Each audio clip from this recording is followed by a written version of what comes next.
마야로 인한 식량위기가 우리에게 어떤 문제를 일으키는지를 보여주는 아주 그 역사적인 사례가 있습니다. 마야 문명. 오, 마야 문명 네, 알죠? 그렇죠. 네. 네, 마야 문명은 중앙아메리카에서 굉장히 번성했던 도시 문명이었죠. 8세기에 인구가 1,500만 명이 넘는 굉장한 문명이었거든요. 지금 1,500만 명이면 거의 우리 서울 수도권 인구 정도 되니까 굉장히 큰 그 문명이었는데 한 번에 사라진 거예요. 어떻게 그럴 수? 연기처럼 팍 사라진 거예요. 마야가 왜 사라졌느냐에 대한 거는 사실 미스터리로 남아있어요. 사실 막 그 서점에 가면은 그런 책들 있거든. 마야 문명 왜 사라졌을까? 그럼 보면은 외계인이 가장 왜? 유력한 설로. 맞아 그런 얘기. 나사에 계셨으니까 알지 않으실까요? 그러면 알고 계십니까? 나사의 입장도 한번 들어봅시다. 예. 나사 입장은 아니고요. 실제로 전 세계에 이제 24개 국가의 과학자들이 모여서 수년 동안 이거를 분석하고 알아봤더니 마야 문명이 붕괴했던 시기랑 중앙아메리카에서 굉장히 심각한 가뭄이 왔던 시기가 일치했던 거예요. 가뭄이 왔구나. 그렇죠. 물 부족. 왜냐면 마야인들에게 중요한 거는 그 옥수수, 콩, 호박 등의 그 작물이 굉장히 중요한데 얘네는 특히 이제 옥수수를 중요하게 생각했어요. 마야인들에게 옥수수란 그게 단순한 식량이 아니라 본인들의 왕은 옥수수의 신이고 본인들은 세계는 옥수수 밭이다. 아 진짜. 이 정도로 생각을 했기 때문에 가뭄이 들어 옥수수 농사가 힘들어지자 이제 뭐 많은 사람이 굶어 죽고 결국에는 문명이 사라지게 됩니다. 이게 뭐 100% 기후변화 때문이야 라고는 다시 말할 수 없을 것 같아요. 근데 중요한 거는 여러 가지 그런 과학적인 연구 결과들이 분명 얘네는 큰 관련성이 있다라고 이제 지칭을 하는 거고, 사실 인간이 살고 있는 인류 역사를 보면 세계 뭐 1차 대전, 뭐 2차 대전, 우리는 엄청난 그런 전쟁을 겪었지만 문명이 사라진 적은 없어요. 맞아요. 기후변화는 결국 이 문명을 사라지게 할 정도의 강력한 그 위력을 발휘했다는 거죠. 와. 정말 공포스러운 얘기네. 그렇죠. 우리가 옛날에 그 기후변화 포스트 딱 보면 가장 많이 나오는 문구가 뭐였죠? 지구가 아파요. 아, 예. 어떻게 다 알고 계시네. 진짜 강하게 있었어. 주입식. 진짜로. 근데 문제는 지구가 아픈 걸로 끝나는 게 아니란 거죠. 최근에 기후변화가 너무 심해지면서 기후변화로 인해서 인간에게 직접적인 영향을 끼칠 것인가에 대한 연구들이 막 이제 활발해지고 있어요. 예를 들면 이제 뉴욕 시립대학교 퀸스 칼리지라는 데에서 허리케인 샌디가 태아의 정신 건강에 어떤 영향을 미쳤는지 그런 것들을 연구를 했는데, 그 결과 이제 엄마 뱃속에서 겪었던 그 허리케인의 그 간접적 경험이 아이의 뇌 건강에 영향을 끼친다. 그래서 태아 때 이 허리케인에 노출된 아이는 그렇지 않은 아이에 비해서 ADHD 위험이 60배. 응? 60배? 그다음에 행동장애 위험이 20배. 어머. 여자아이는 불안장애 위험이 20배. 우울증 위험이 30배. 이렇게 증가한다고 알려졌습니다. 엄마 뱃속에 있는데도 그 그렇죠. 모든 환경이 다 이게 직접적으로 닿는 거예요. 예, 저도 사실 굉장히 놀랐는데, 우리가 뭐 태교나 이런 것들이 중요하다는 걸 생각해 보면 충분히 그럴 얘기네. 예, 가능성은 있을 거라고 보고, 심지어 이제 또 다른 연구에서 보면 이런 극한 기온, 폭염이라든지 한파라든지 이런 것들에 노출되면 조산 위험이 평균 60% 이상 증가한다고 또 알려져 있어요. 이런 일이 있어. 저는 그 좀 안타까운 이야기를 들었는데 기후학자들께서는 그래서 요즘 자녀를 안 가지신다고. 안 돼. 미래가 너무 지금 비관적으로 예측이 돼서. 저는 이제 근데 조금 다른 관점을 가지고 있어요. 미래 세대도 분명히 중요한데 미래 세대의 일이라고 하는 순간 어쩌면 이제 이거는 내 일이 아니야 라는 느낌으로 이렇게 뒤로 빼는 거죠.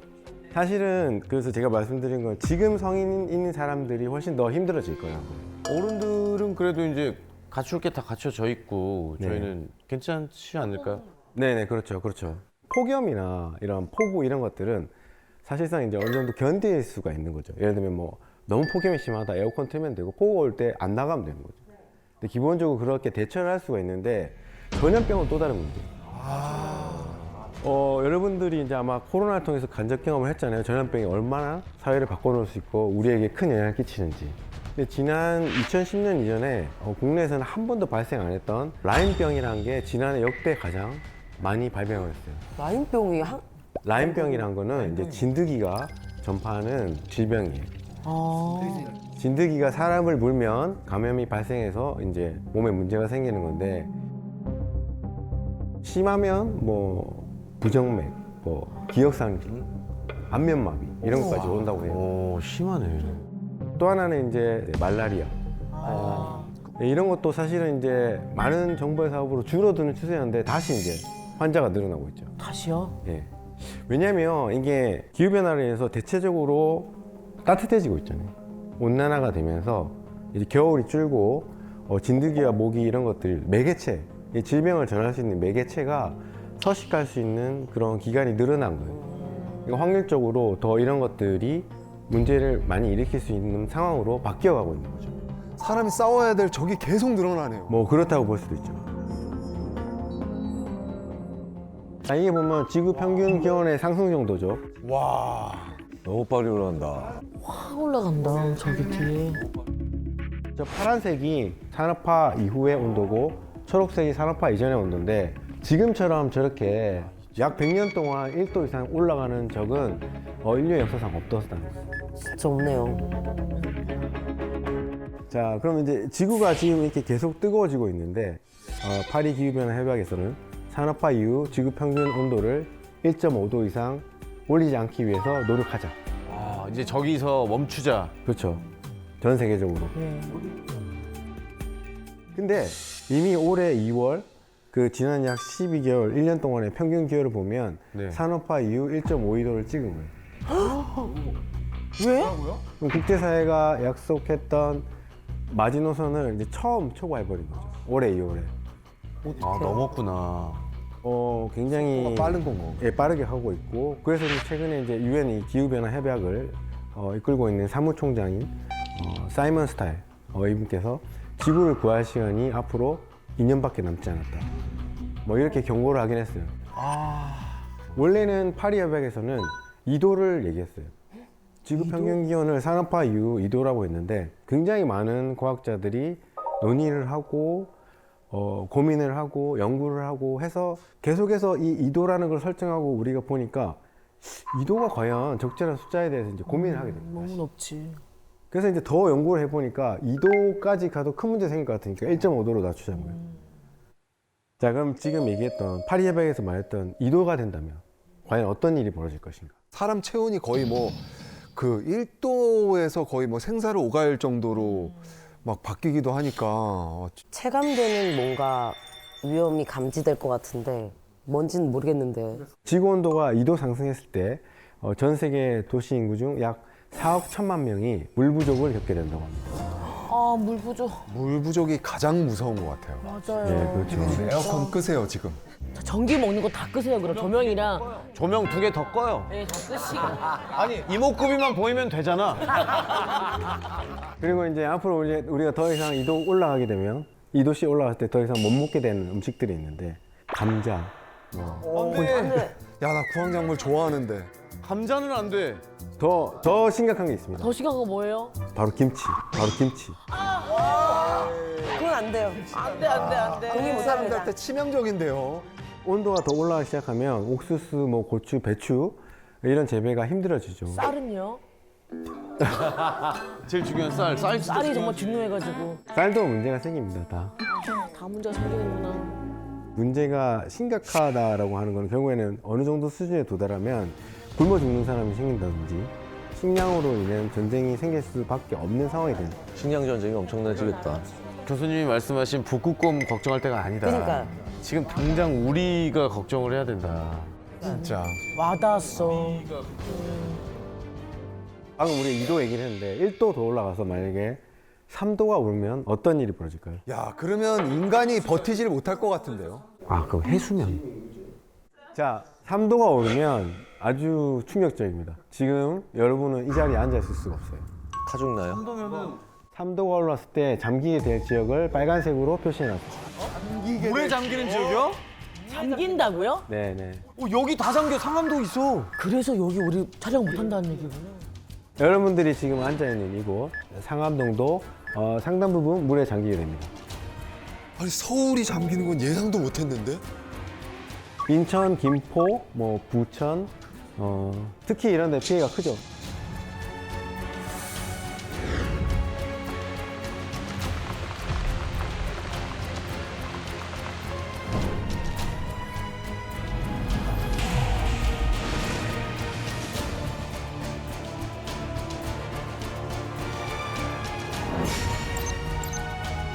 기후변화에 있어서 사실은 제일 걱정해야 될 거는 사계절의 경계가 무너지냐. 이 대한민국이라는 이 나라는 사계절에 맞춰져 있어요. 그렇죠. 그게 뭐냐? 여러분들의 지금 입고 있는 옷, 먹는 음식, 그다음에 학교의 교육, 사회 경제 시스템 다 사계절에 맞춰져 네, 있어요. 맞아요. 근데 이 경계가 무너지면 어떻게 되죠? 그냥 옷만 갈아입으면 되나요? 다 바꿔야 돼요. 다 바꿔야 돼요. 지금은 이 지구의 생태계가 인간이 배출한 온실가스의 반 정도를 흡수해줘요. 육상 생태계, 나무가 뭐 한 25%, 네. 네, 바다가 한 25%. 그러면 나무를 좀 많이 심어서 그래서 나무 많이 심으면 좋다고 하는 거죠. 그래서 나무나 바다 생물, 그다음에 바다의 물리적 작용으로 해서 흡수가 되고 있는데 이게 점점 온난화가 되면 어떤 일이 벌어지냐면 이 생태계의 흡수 능력이 점점 떨어져요. 이 마치 나무가 힘들어서 시들시들해서 푸릇푸릇 안 하는 거예요. 아마 한여름에 폭염 심할 때 이렇게 도심에 걸어가다 보면 물주머니 같은 거 차고 있는 나무 보신 적 있어요? 네네네. 네. 물주머니를 안 달면 초록색이 안 나타나요. 저는 그 나무 병 걸리지 말라고 수액인 줄 알았는데 그냥 물이었군요. 그것도 있는데 근데 문제는 이 흡수하는 능력이 떨어지는 게 문제가 아니라 새로운 배출이 나타날 수 있다는 거예요. 북극에는 보면 그 북위 60도 이상 2년 이상 땅이 이제 0도씨 이하로 얼어 있는 땅이 있어요. 그걸 우리가 영구 동토층이라고 하거든요. 그러면 2년 이상으로 0도 이하를 유지하기 때문에 굉장히 추운 거죠. 근데 이 영구 동토층의 면적이 줄고 있어요. 이렇게. 그럼 그 땅이 녹게 되면 그 안에 있는 메탄, 그 온실가스가 터져 나오면 이거는 기후위기의 또 다른 시한폭탄이 됩니다.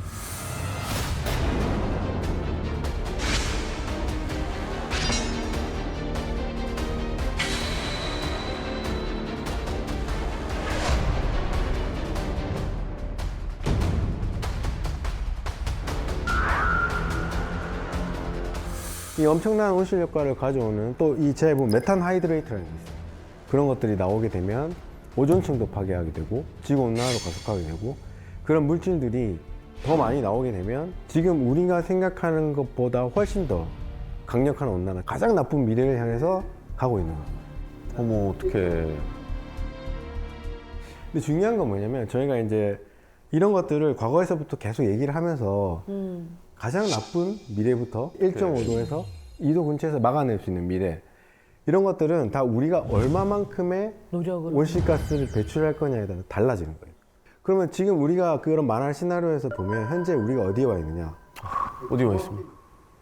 어디 와 정확히 있습니까? 6도 라인을 따라가고 있어요. 이 속도로 계속 간다면요? 지금 우리가 가는 길은 그 6도의 시나리오를 그대로 따라가고 있어요. 우리가 우려하는 그런 6도가 2050년에 올 수도 있다라는. 아이고야 빠르다. 너무 빠르다. 근데 이런 것들이 지금 단순히 온난화뿐만 아니라 과거에 이제 역사에서 보면 우리가 그 공룡이 대멸종했던 시기에 메탄 하이드레이트의 대방출이 있었다라는 얘기도 있기 때문에 지금 앞으로 이런 일이 우리가 우려하는 사태가 계속 지속된다면 뭐 사람을 포함한 거의 대부분의 95% 이상의 생명체가 지구상에서는 멸종할 수밖에 없는 거죠. 최악의 시나리오네. 그래서 지구 온도를 낮추고 기후변화를 막아야 되기 때문에 더 큰 피해를 막고 이런 거 위해서 국가도 그렇고 기업도 그렇고 이제 온실가스 배출 관리에 엄청난 이제 투자를 하려고 하고 있는 거죠. 우리나라도 그렇고 뭐 다른 나라도 그렇고 그것과 더불어 이제 또 하나 우리가 엄청 투자하고 있는 분야가 바로 물입니다. 네. 그래서 이제 지금 왜 우리가 이런 물에 대해서 기업이나 국가들이 투자를 하고 있는지 좀 볼 필요가 있는 거죠. 지금 아까 말씀드린 것처럼 지구 곳곳에서 이제 기후변화로 인해 발생한다는 그 자연재해라고 말하는 것에 한 70% 이상이 대부분 물과 관련이 있어요.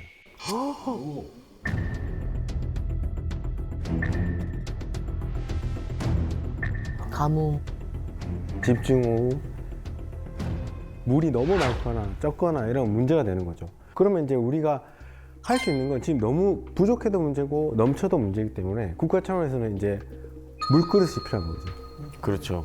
우리가 물그릇을 확보해서 안정적으로 관리를 해야지 뭐 홍수가 왔을 때도 문제 안 생기고 가뭄에서 올 수 있는 피해도 줄일 수 있고 이런 것들을 최소화할 수 있는 걸 깨닫고 더 많은 투자를 하고 그래서 이제 시장 규모도 계속해서 커지고 있는 거죠. 우리나라도 전라도 순천에 보면 주암댐이 있어요. 주암댐. 주암댐 있죠. 주암댐도 근데 이제 지난해 50년 만에 찾아온 가뭄, 바닥이 결국 드러나는 그런 상황이 벌어졌어요. 또 강원도에서는 작년 12월에 이례적으로 호우주의보가 내린 거예요. 우리가 어쨌든 앞으로 이 수자원 관리를 그렇기 때문에 더 해야 되고 그러면 이제 기존의 물그릇이 확보가 안 된다 하더라도 기존의 수자원 관리를 위해서 뭐 노화 시설을 더 개선한다든지 관리를 체계적으로 해서 물 공급에 문제가 없게 해야 될 것 같습니다. 그렇기 때문에 결과적으로 우리가 이런 새로운 방법들을 찾아야 되는데 지금 할 수 있는 거는 안정적인 물그릇을 확보하는 어떤 대책들이 필요한 거예요. 이런 것들이 필수적인 상황이 된 거예요. 그러니까 기후변화로 인한 집중호우, 극단적인 가뭄 이런 게 이제 인명과 재산에 우리에게 어떤 피해를 끼치는 그리고 이런 것들이 더 많이 발생할 거라 의심이 되는 지역은 댐 건설이 불가피한 상황이기 때문에 우리가 단순히 이거를 그냥 뭐 토목공사, 대규모 건설공사 이런 측면으로 보는 게 아니라 기후변화에 적응하기 위한 우리가 지금 재난에 대응하기 위한 물그릇을 확보한다는 그런 조절할 수 있는 네. 기능을 할 수 있는 새로운 적응 기술을 하나를 보고 우리가 고민을 해야 된다는 거예요. 그리고 이제 지금 정부도 마찬가지고 뭐 아마 지자체도 마찬가지고 관련 기관들은 재난 방지를 위해 다양한 노력을 하고 있는 것 같아요. 그러면 이제 앞으로 우리가 이 침수의 현장에 본인이 나 자신이나 내 가족이나 내 주변 사람이 있을 수도 있는 거예요. 근데 그게 어디에서 어떻게 벌어질지 어디서 얼만큼 강하게 나타날지를 예측하는 게 너무 어렵다는 거죠. 네. 그래서 지금 보면 국가에서도 그런 것 같아요. 많은 계획을 세우고 첨단 장비를 투입해서 대비책을 많이 만들고 있는데 가상 공간에 우리가 실험을 하는 거예요. 디지털 트윈 이런 거 많이 들어보셨을 거예요. 그죠? 이런 것들을 이용해서 미래의 재난에 대비할 수 있게끔 우리가 여기 어떤 처방을 해야 되는지 디지털로 만들어 보는 거예요. 그러면 이제 우리가 미리 거기다가 어떤 시설을 안 만들어도 예측해 볼 수 있는 거예요. 아, 그러면 우리가 이 정도에 여기에 뭐 뚝을 세우면 되는구나. 방주제를 만들면 되는 하천폭을 넓히면 되는구나. 그러면 이제 이렇게 대응이 되니까 그러면 이제 실제 공사를 할 수 있겠죠. 그래서 수자원을 관리할 수 있는 전용 인공위성도 쏘아 올리고 하고 있어요. 와. 그래서 이제 결과적으로 이제 수자원을 이렇게 한번 잘못 관리 못하면 네. 이제 돌이킬 수 없는 상황이 벌어지기 때문에 이제 국가적으로든 뭐 지자체든 뭐 기업이 됐든 우리가 좀 더 관심을 가져.